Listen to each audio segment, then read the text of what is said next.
kuvugana polisi iracyari kuzimya umusada wa ngo nuvuga ngo ni ishami rya polisi rishinzwe inkongi z'umuriro kuzimya ni ukuvuga ngo bazanye imodoka hafi ya zose ziri hano mu Gakinjiro za modoka zizimya umuriro badeployinze no kuri Rwanda International Airport i Kanombe naho bazanye imodoka zabo mbese ni kubwira ngo kuva saa 10 agakiriro ka Gisozi nibwo katangiye gushya kugeza no masaha gusa nyine biri kugaragara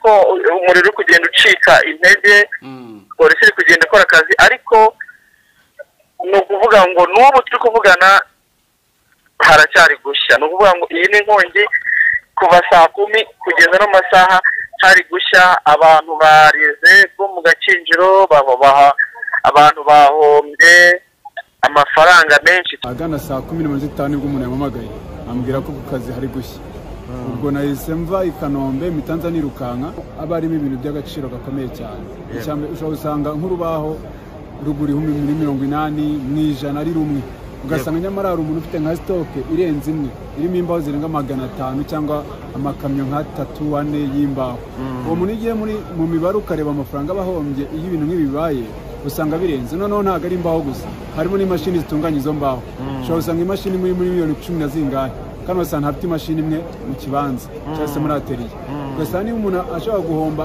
atelier ingana gutyo ku gaciro kangana gutyo k'izo mbaho n'izo mashini byose ugasanga biragiye mu by'ukuri ushobora usanga umuntu ashobora guhomba nka miliyoni 60 z'amafaranga y'u Rwanda. Genda samuratsinze icyo ngukundiye uri umuntu mugabo urugendo rwiza kandi urugendo ruhire.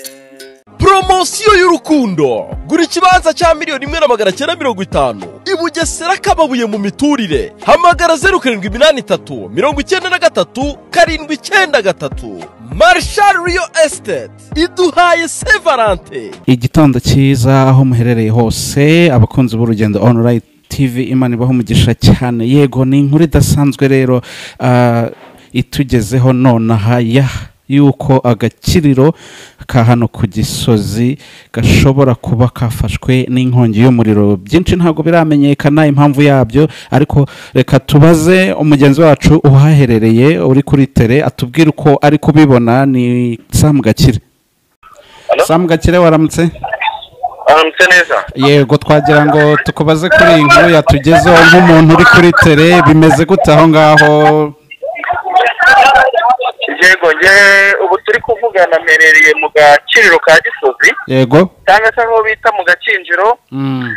Kuri hari hafashwe n'inkongi y'umuriro yo hataba polisi y'u Rwanda agakiriro kose kari guhinduka umuyonga. Nukuvuga ngo ni nayo nkongi ya mbere mu mateka kuva Gakiriro abantu barabizi ko atari ubwa mbere hahiye. Yego. Iyo nkongi ya mbere wavuga ko iri ku rwego rwo hejuru cyangwa se iri hejuru cyane kuko n'ubu turi kuvugana polisi iracyari kuzimya umusada wa ngo nuvuga ngo ni ishami rya polisi rishinzwe inkongi z'umuriro kuzimya ni ukuvuga ngo bazanye imodoka hafi ya zose ziri hano mu Gakinjiro za modoka zizimya umuriro badeployinze no kuri Rwanda International Airport i Kanombe naho bazanye imodoka zabo mbese ni kubwira ngo kuva saa 10 agakiriro ka Gisozi nibwo katangiye gushya kugeza no masaha gusa nyine biri kugaragara ko umuriro uri kugenda ucika intege polisi iri kugenda ikora akazi ariko no kuvuga ngo n'ubu turi kuvugana haracyari gushya no kuvuga ngo iyi ni inkongi kuva saa 10 kugeza no masaha hari gushya abantu barize bo mu Gakinjiro babaha abantu bahombye amafaranga menshi cyane ko ari agace kakorerwagamo ibijyanye n'imbaho bijyanye n'intebe ibintu byose by'ibikomoka ku mbaho cyane nawe urabizi imbaho z'amoko yose abantu barabizi abantu bazi iby'imbaho ziba zihenze. Yego hari abakubwira ati hano hari nk'umuntu uhisheje imbaho kandi yari afite imbaho nk'igihumbi kandi urubaho rumwe wenda ruhagaze nk'ibihumbi 180. yego hari n'abantu bahishije ibintu ushobora nko kubarira nk'agaciro ka miliyoni 100.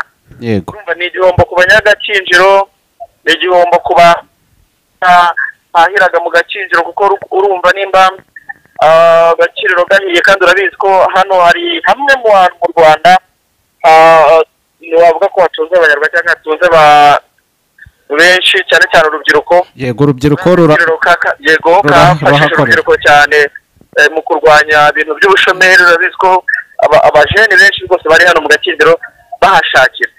icyo kuvugana ni ukuvuga ngo inzego haba polisi bo national police yakoze akazi gakomeye cyane kuko ni ukuvuga ngo hano hahiye abantu bose baravuga bati biraza gukunda bibazana indege niyo ishobora kuza kuzimya hano kuko wabonaga ko urumva abantu hano harimo abantu bacuruza tineri abantu barayizi ihuye n'umuriro imera nka essence. yego ni ukuvuga ngo hakiye harakonkoka. abantu bamwe na bamwe polisi urumva yagombaga gutangira abantu kuko hari abantu bashakaga no kuba bakijugunyamo bonye nk'ibintu ari guhomba. uvuga ngo ubu turi kuvugana polisi yaponuye umutekano ni wose, abaturage barimo bareba ariko urumva harimo n'abandi bafashwe kugira ngo adashobora kuba yabona ibintu bye biri gushya wenda akijugunya. wenda ikintu umuntu wenda yamenya nk'aho uri kuri tele harimo abarara bakora, harimo na wenda n'abazamu bararira ibintu wenda nubwo bitari byamenyekana neza. nta bantu mwaganiriye cyangwa se bari kuvuga igishobora kuba cyateye iyo nkongi? iyi nkongi rero yo mu gakinjiro n'abantu baho barakubwira bati iyi nkongi ya hano bitewe n'ibintu bikorerwa hano byinshi kandi ugasanga installation zaho ntabwo nyine buri muntu wese yaba yagiye afatira ukwe. mbese abantu baho bo tubashe kuganira, hari umwe mu bantu bakoreraga hahiye babashe kunganiriza abandi. urabyumva ntabwo umuntu yaba ari mu bihombo nk'ibyo ngo ashobore kuza kuvuga, biragoye. ariko inkongi yo mu gakinjiro cyane cyane iterwa, urabona mu gakinjiro ni ahantu bakorera mu hantu hameze nko turabyita se akajagari, turabyita iki? urabona hano bari gusudira, hano bari gusena imbaho, hano bari kugira kandi urumva n'abantu bakoresha ibintu imashini zikoresha imbaraga z'amashanyarazi cyane. amasirikwe rero akunda kuba iyo habayeho ibyo twakwita ko wenda hari nk'aho imbaraga zihuye bigahita. ariko ni ukuvuga ngo abantu benshi batari kuganira baravuga ati iyi ni inkongi ihoraho, natwo n'abantu baranabizi ko gakiriro gasanzwe gashya. ayo masirikwe rero izo mashini ziba ziri gukoreshwa mu bintu bigiye bitandukanye niyo akunda guhura ugahita usanga nyine harahiye. ariko iby'uyu munsi byo byari bitandukanye cyane kuko agace kahiye cyangwa se ahantu hafashwe n'inkongi ni ahantu harimo ikintu twavuga ko n'ubundi bituzi mu bindi gushya cyane.